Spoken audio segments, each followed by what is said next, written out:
The advantage of the integration strategy is generally supported.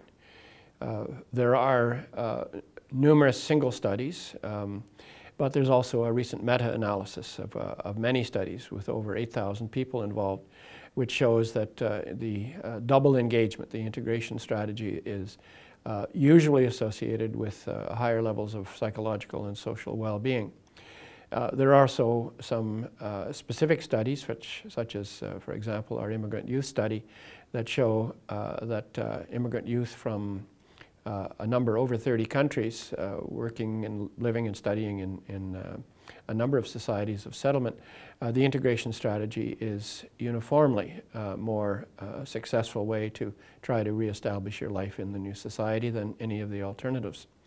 There are some exceptions, however.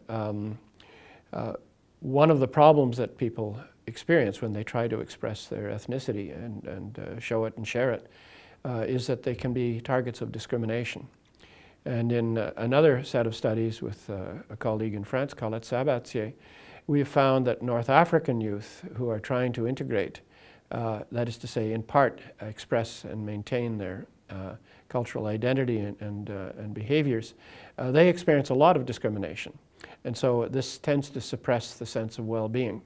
So there are universal or general levels of support for this relationship, but there are some specific examples where things are made much more difficult, such as the case of North African youth in Paris.